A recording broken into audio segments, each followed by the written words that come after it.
학생 여러분 안녕하세요. 6주차 강의를 시작해 보도록 하겠습니다. 자, 5주차에는 우리 민족 고유의 대명절인 추석이 있었죠. 추석 연휴가 무려 5일 정도 됐었는데 다들 어디들 갔다 오셨나요? 맛있는 거 좀 먹고. 근데 코로나 때문에 이제 이동에 제약이 많아서 안 간 학생들도 많이 있을 것 같은데 어쨌든 추석 연휴 동안 푹 쉬셨을 거라고 생각을 하고 6주차 강의를 시작을 해보겠습니다. 먼저 6주차 내용에 대해서 이야기를 하기 전에 지난주에 배웠던 내용에 대해서 간략하게 얘기를 한번 해보겠습니다. 자, 지난주에 우리가 창의적 공학 설계 프로세스의 첫 번째 단계인 문제인식에 대해서 이야기를 했습니다. 그래서 문제인식이 뭐냐부터 얘기를 했었죠. 자, 문제인식이 뭐였나요?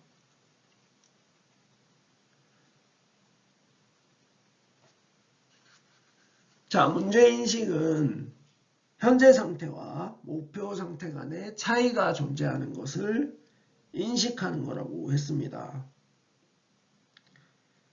그래서 문제로 인식을 해야지 우리가 어떤 새로운 것을 개발을 하거나 성능을 개선을 하는 창의적 공학 설계 프로세스를 진행을 할 수가 있다고 했습니다. 자, 문제인식 같은 경우에 산업사회에서는 크게 이슈가 되지가 않았다고 했습니다. 그 이유는 그 당시에는 그냥 대량 생산, 소품종 대량 생산이었기 때문에 어떻게 연구하고 개발할 것인가에 초점이 맞춰져 있었습니다. 그래서 간단한 문제였죠. 문제를 그냥 가격을 싸게 한다든지 특정 부분에 포커스를 맞추면 됐지만 21세기 사회는 지식 기반 사회죠. 그래서 다품종, 소량 생산이 대세가 되는 사회입니다. 그래서 사람들이 각각 무엇을 요구하고 필요로 하는지 인식하는 게 굉장히 중요하겠죠. 그래서 왜 무엇을 어떻게 연구하고 개발할 것인가에 초점을 맞춰야 된다고 했었습니다. 그래서 21세기 공학자는 남들보다 앞서 문제를 발견하고 나아가 문제를 새롭게 만들 수 있는 능력을 갖춰야 된다고 했었습니다. 그래서 대표적으로 이 문제인식에 실패한 기업들의 사례에 대해서 얘기를 했었죠. 첫 번째가 스위스의 시계 제조업이었고, 두 번째가 코닥의 디지털 카메라, 세 번째가 AT&T의 휴대폰 사업이었죠. 그리고 나서 문제인식의 유형을 두 가지로 나눴습니다. 문제 발견 관점, 문제 창안 관점으로 나눴고 그 다음 또 세부적으로 또 몇 가지를 나눴었는데 이것들의 사례에 대해서 한번 알아봤었죠. 특히 문제 창안 관점에서 문제 생성 관점에서의 문제 인식 부분에 대해서 주로 자세히 얘기를 했습니다. 그래서 문제 창안하는 방법과 사례들을 7가지였나요? 그걸 나열을 해서 쭉 얘기를 했었죠. 그리고 나서 인식된 문제의 정의문을 작성하는 방법에 대해서 학습을 했습니다. 자, 인식된 문제 정의문은 목적, y 플러스 목표, 와수로 간단하게 작성을 해야 한다고 했었죠. 그래서 인식된 문제 정의문 사례에 대해서도 쭉 얘기를 했었습니다. 자, 이번 시간에는 문제 인식하기에서 시스템 사고를 통해 문제를 인식하는 방법에 대해서 이야기를 해볼 겁니다. 이거부터 시작을 하고 진짜 문제 정의에 대해서 이야기를 하겠습니다. 자, 시스템 사고란 뭐냐? 시스템 사고란 문제를 하나의 시스템으로 보고 9개의 창을 통해 넓은 시야로 문제의 전체적인 모습을 파악하는 창의적 사고 기법이라고 되어 있죠. 그러니까 하나의 관점에서만 보는 게 아니고 아래 나와 있는 9개 상위 시스템, 하위 시스템 그것들을 각각 과거, 현재, 미래에 대해서 나눠서 넓은 시야로 문제를 파악하는 기법이라고 생각을 하면 되겠습니다. 그래서 시간은 아까 말했듯이 과거, 현재, 미래로 구분을 하고요. 시스템은 상위 시스템, 하위 시스템으로 구분해서 문제를 고려하는 것입니다. 그래서 한마디로 시스템 사고는 좀 더 넓은 시야로 문제를 보고 문제를 인식하기 위한 기법이다라고 생각을 하시면 되겠습니다. 시스템 사고의 시간 개념에 대해서 얘기를 해보겠습니다. 시스템 사고는 앞에서 얘기했듯이 세 가지로 구분을 할 수 있다고 했습니다. 과거, 현재, 미래로 구분을 할 수 있다고 했죠. 근데 이 과거, 현재, 미래를 크게 거시적 관점과 미시적 관점으로 나누어서 구분을 할 수 있습니다. 그러면 거시적 관점과 미시적 관점이 뭐냐? 잘 보시면 현재는 똑같죠. 현재는 어떤 문제가 발생한 시점으로 똑같은데 거시적 관점에서의 과거는 문제 발생 이전이 되겠고요. 미시적 관점에서는 문제 발생 직전이 되겠습니다. 그리고 미래도 거시적 관점에서는 문제 발생 이후가 되겠고요. 미시적 관점에서는 문제 발생 직후를 의미하는 게 되겠습니다. 그러니까 거시적 관점은 좀 더 먼 미래, 좀 더 먼 과거에 대해서 얘기를 하는 거고요. 미시적 관점은 현재 문제가 발생하기 바로 직전 또는 직후의 관점에서 분석을 하는 거라고 생각을 하시면 되겠습니다. 자, 그럼 시스템 사고의 시간 개념에 따라서 어떤 분석을 한 걸 살펴보도록 하겠습니다. 여기 예시가 있죠. 현재는 목재죠. 목재는 과거에 나무였겠죠. 그리고 미래에는 건축물이 됩니다. 특정 목적으로 사용될 때 미래가 결정이 되겠죠.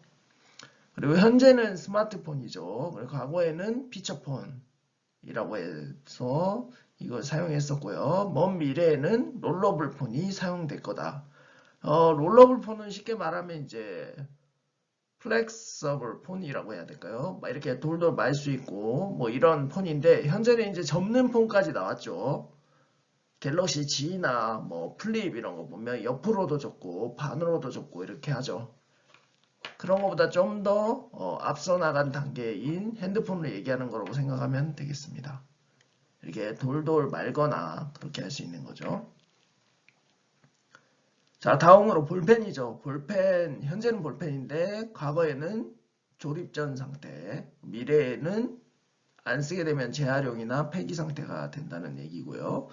그 다음 당근 솎아내기. 당근 솎아내기는 이제 당근 뽑는다는 거죠. 그래서 과거에는 당근을 심었다는 거고 미래에는 당근 요리를 할 거다라는 게 되겠습니다. 대략적으로 이렇게 시스템 사고 중에서 시간 구분을 한다라고 생각을 하시면 되겠고요. 다음으로 시스템 사고의 시스템 수준 구분을 얘기해 보겠습니다. 현재 시스템이 있고 그 후에 상위 시스템 그리고 하위 시스템이 있다고 했었죠. 자, 상위 시스템은 시스템에 속하지는 않지만 시스템과 상호작용하거나 상호작용할 수 있는 모든 것을 의미한다고 했습니다. 이 시스템을 활용하거나 그런 것들을 다 포함한다고 볼 수가 있죠. 그리고 시스템이 기능하는데 영향을 미칠 수 있는 모든 것. 그래서 사람이 될 수도 있고, 즉 사용자죠. 사용자 또는 사회적 트렌드, 장소, 환경, 기후, 법규 등이 포함이 될 수가 있고요. 시스템은 시스템 자체를 의미하는 겁니다. 하위 시스템은 시스템을 구성하는 모든 구성 요소와 부품에 대해서 이야기를 하는 겁니다. 자, 그래서 지금 현재 시점에서 상위 시스템, 하위 시스템을 구분한 거를 한번 살펴볼까요? 자, 현재 잔디 깎는 기계를 구분을 하는 거죠. 하위 시스템은 칼날, 엔진, 소음기, 배기관, 덮개 등이 있겠죠. 잔디깎개를 구성하는 구성 부품들이죠. 그러면 상위 시스템은 뭐냐? 상위 시스템은 이 잔디 깎는 기계가 활용되는 장소, 환경, 기후, 사람들이 다 포함이 되는 거죠. 그래서 잔디, 운동장, 정원, 정원사, 그다음에 이건 법규죠. 소음 규제 등이 있을 수 있고요. 그다음 자전거입니다. 시스템은 자전거고 이 안에 하위 시스템은 프레임, 체인, 바퀴, 기어, 브레이크, 핸들, 안장 등이 있겠죠. 그리고 상위 시스템은 자전거 전용 도로, 자전거가 활용될 수 있는 도로, 장소를 얘기하는 거고, 날씨, 그다음에 교통법규, 자전거 동호회도 있습니다. 이거는 사회적 트렌드겠죠. 마지막으로 스마트폰이죠. 스마트폰은 하위는 액정, 버튼, 배터리, 카메라, 마이크, 칩샷, 케이스, LED들도 있을 수 있고요. 다양한 부품들이 다 들어가죠. 그리고 상위 시스템에는 통신규약, 통신망, 기지국, 안테나, 통신업체, 고객 등으로 나눌 수가 있습니다. 그래서 이거를 현재, 과거, 미래에 대해서 각각 다 분석을 하는 게 시스템 사고라고 생각을 하면 되겠고요. 자, 그래서 문제 인식을 위한 판단 기준에 대해서 얘기를 해보겠습니다. 그러니까 시스템 사고에서 문제 인식을 위한 판단 기준을 얘기하는 거죠. 자, 현재 시스템뿐만 아니라 상위 시스템이나 하위 시스템에서 문제를 발견하거나 창안할 수 있음이라고 되어 있죠. 하위 시스템 하나를 교체하거나 상위 시스템 하나만 변경해도 시스템의 문제가 해결되는 경우가 있다는 얘기입니다. 꼭 현재에만 집중할 필요가 없다는 얘기가 되는 거죠. 그래서 아까 첫 페이지에 얘기를 했었죠. 넓은 시야로 바라보라는 게 이런 개념이 될 수가 있겠죠. 그리고 현재나 미래 시점뿐만 아니라 과거 시점에서도 새로운 문제를 발견할 수 있거나 창안할 수 있음. 그러니까 우리가 보통 이제 현재나 미래 시점으로 바라봤을 때만 문제를 해결하거나 창안을 할 수 있다고 생각을 합니다. 새로운 것을 개발을 할 수 있다고 생각하는데 과거 시점에서 시스템 사고를 함으로써 새로운 것을 개발하거나 성능 개선을 할 수도 있다는 부분을 얘기를 하는 거죠. 그래서 과거로부터 아이디어를 얻은 옹고지신의 정신을 의미함이라고 되어 있고 과거 한옥의 장점에서 착안하여 현대식 한옥을 짓는 문제를 창안한 거가 되는 거고요. 그 다음 현재 시스템에서 문제를 인식했을 때는 해결 시점이 매우 중요하므로 단기적으로 해결 가능한 문제를 정의하는 게 바람직하다는 얘기죠. 그러니까 현재 시스템에서 문제는 빠르게 해결을 해줘야 된다는 얘기고요. 고객들과 사용자를 위해서요. 그래서 현재 시스템의 문제는 누가 먼저 해결하느냐가 시장 선점을 결정한다고 합니다. 그리고 단기 프로젝트, 장기나 중장기 프로젝트를 하는 건 맞지 않다는 거죠. 트렌드가 아니고 이제 시기를 놓칠 수 있다는 얘기고, 그래서 단기 프로젝트로 빠르게 해결을 해야 되는 거고, 미래 시점이나 과거 시점에서 분석하는 거는 좀 더 중장기 프로젝트로 하는 게 맞다라는 얘기입니다. 그리고 현재 시스템보다는 미래의 상위 시스템에서 문제를 인식하는 것이 가장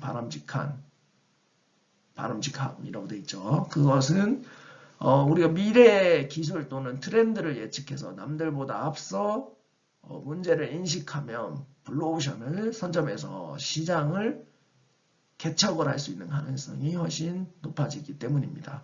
그래서 미래의 상위 시스템을 예측할 수 있는 역량이 미래공학자에게 요구가 됩니다. 여기서 미래공학자는 여러분들이 되겠죠.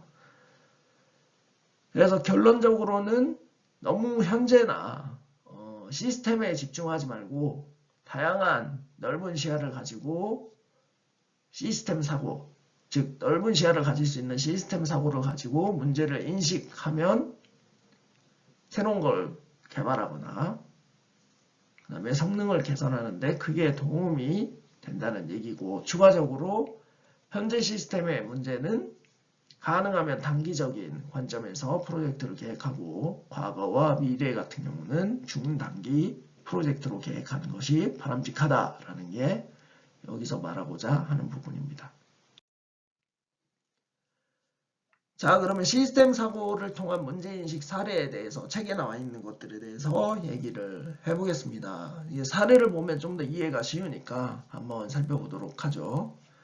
자, 첫 번째 사례는 운동화에 대한 문제인식이죠. 운동화는 남녀노소 누구나 즐겨 신는 신발로 최근 기능성 운동화뿐만 아니라 다양한 복장에 어울리는 패션 운동화가 대거 출시되면서 운동화 시장이 과열되고 있다. 이렇게 과열된 시장에서 살아남으려면 운동화 업체는 미래를 어떻게 준비해야 될까?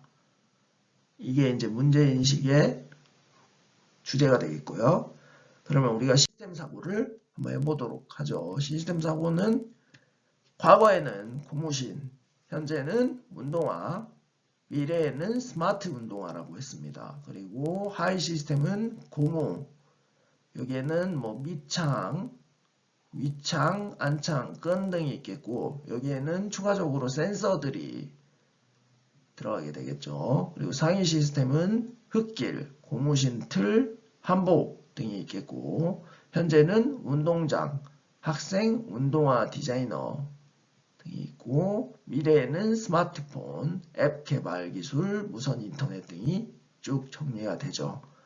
그래서 시스템 사고를 통해서 문제를 인식하면 자, 운동화를 만들 때 정장과 잘 어울리는 운동화 디자인하기 라고 되어 있죠. 그리고 오래 걸어도 다리에 무리가 가지 않도록 운동화의 하이 시스템 및 밑창 개선하기, 무릎 관절염 환자들을 위해 다리의 힘을 보완해주는 밑창 개발하기, 운동화를 세탁할 필요가 없도록 자가 세정형이 있는 안창 개발하기, 과거의 상위 시스템인 한복과 잘 어울리는 운동화 디자인하기, 스마트폰과 연동되어 운동거리, 칼로리, 소모량, 발의 건강 상태 등을 알려주는 스마트 운동화 개발하기, 스마트 운동화와 연동되어 건강을 관리하는 스마트 앱 개발하기, 이렇게 문제 인식하는 종류가 여러 개가 나올 수가 있죠. 이 중에서 여기 운동화에 대해서 언급되는 부분들은 단기 프로젝트로 해서 문제를 해결해야 되는 거고 스마트폰, 그 다음에 한복과 잘 어울리는 운동화 뭐 이런 것들은 좀 중장기 프로젝트로 계획해서 진행을 하면 되겠죠. 자, 그래서 인식된 아까 문제들로 정의문을 작성을 해보겠습니다. 먼저 상위 시스템의 경우 인식된 문제 정의문은 사용자의 건강을 관리할 수 있도록 스마트 운동화와 연동되는 건강관리형 앱을 개발하자. 이죠. 자, 문제 정의문은 우리가 지난 시간에 어떻게 정의한다고 했었나요? 두 가지만 있으면 된다고 했죠. why, 목적과 what, 목표죠. 그래서 여기 목적이 나와 있죠. 사용자의 건강을 관리하는 이게 Y가 되겠고 what은 이거죠. 건강관리형 스마트폰 앱을 개발하자가 되는 거고 현재 시스템에서는 한복을 입을 때도 신을 수 있도록 한복과 잘 어울리는 운동화를 디자인하자. 건강에 관심이 많은 현대인을 위해 스마트폰과 연동되어 운동거리와 칼로리 소모량을 알려주는 스마트 운동화를 개발하자.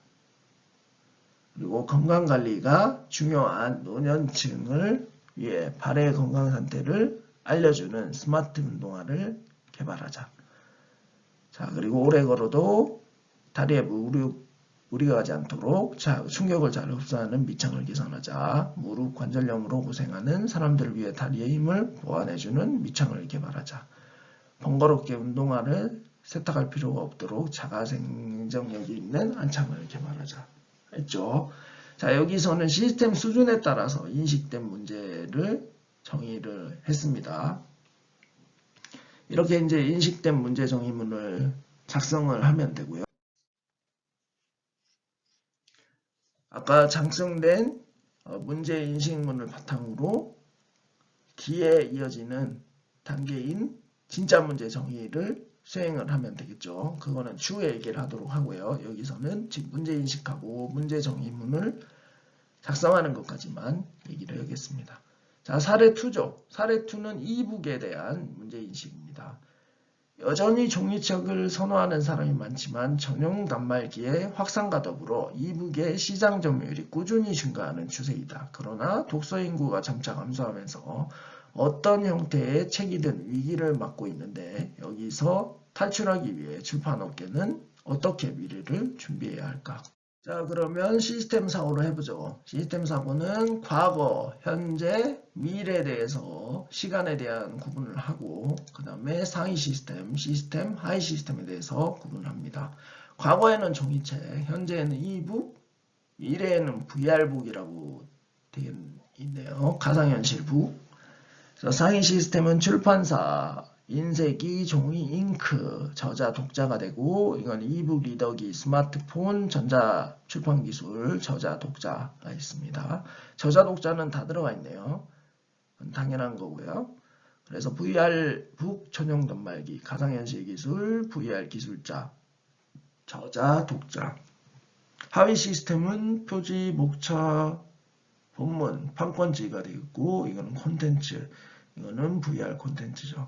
그래서 시스템 사고를 통해서 문제를 인식하면 장기적인 관점에서 가상현실 기술을 이용해서 미래 시스템인 VR북 개발하기, 그리고 VR북을 실감나게 볼 수 있도록 VR북 전용 단말기 개발하기, 두루마리처럼 말 수 있는 이북 리더기 개발하기, 보다 실감나는 내용 전달이 가능한 VR 콘텐츠 개발하기, 이렇게 문제를 인식을 할 수가 있죠.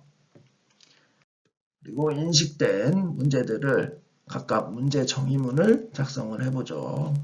똑같이 시스템 구분으로 해서요. 상위 시스템, 하위 시스템입니다. 그래서 VR북을 실감나게 볼 수 있도록 VR북 전용 단말기를 개발하자. 그래서 이게 Y고 이게 What이죠. 이거는 꼭 기억해 주시기 바랍니다. 문제 정의문을 작성하는 법칙보다는 방법.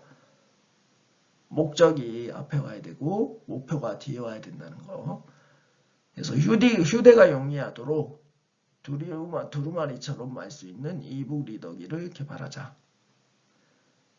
자, 현재 시스템에서는 보다 실감나는 내용 전달을 위해 가상현실을 적용한 VR북을 개발하자. 하위 시스템은 보다 실감나는 내용 전달을 위해 가상현실 기술을 활용하여 VR 콘텐츠를 개발하자. 이죠.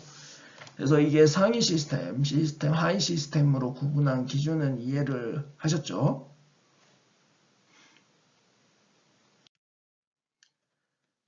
자, 세 번째 사례입니다. 유리 창문에 발음이 안 되네요. 유리 창문에 대한 문제인식. 건물에서 흔히 볼 수 있는 유리 창문은 더 이상 개선할 여지가 없는 것처럼 보이지만 시스템 사고를 통해 넓은 시야로 검토하면 얼마든지 새로운 문제를 인식할 수 있다.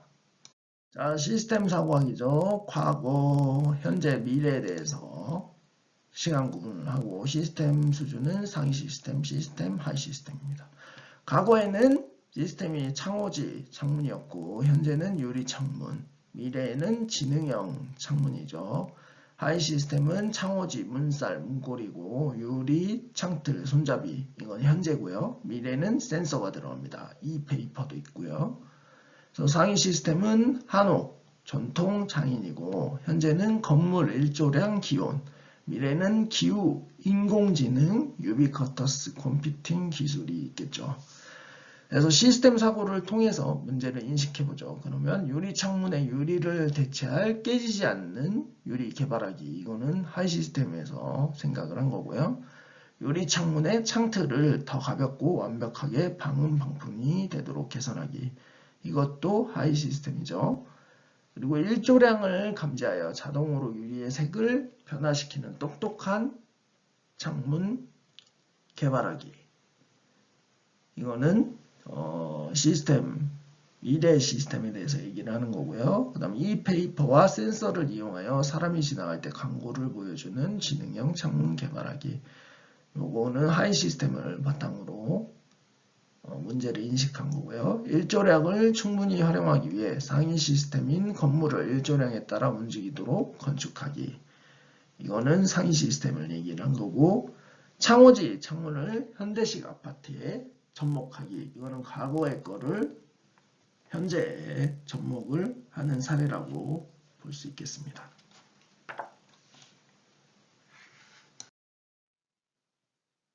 자, 그래서 인식된 문제들에 대한 정의문을 작성을 해보면 다음과 같죠. 똑같이 상위 시스템, 하위 시스템으로 나누고 일조량을 충분히 활용하기 위해 일조량에 따라 움직이는 건물을 건축하자.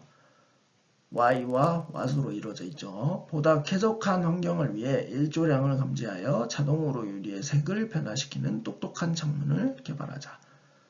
Y. 쾌적한 환경을 위해 What. 일조량을 감지하여 자동으로 유리의 색을 변화시키는 똑똑한 창문을 개발하자. 창문의 용도를 다양화하기 위해 이게 Y죠. 이 페이퍼와 센서를 이용하여 사람이 지나갈 때 광고를 보여주는 지능형 창문을 개발하자. 이게 What이 되겠습니다. 자, 보다 안전한 창문을 만들기 위해 깨지지 않는 유리를 개발하자. 요 앞에 요 부분이 Y죠. 그 뒤로 요 깨지지 않는 유리를 개발하자가 What이 되겠습니다. 이제 문제 정의문의 구성은 잘 이해를 하시겠죠? 그래서 기능이 향상된 창문을 만들기 위해 더 가볍고 방음과 방풍이 완벽한 창틀을 개발하자. 아파트에 창호지 창문을 접목하기 위해 창호지를 현대적으로 개량하자가 문제 정의문이 되겠습니다.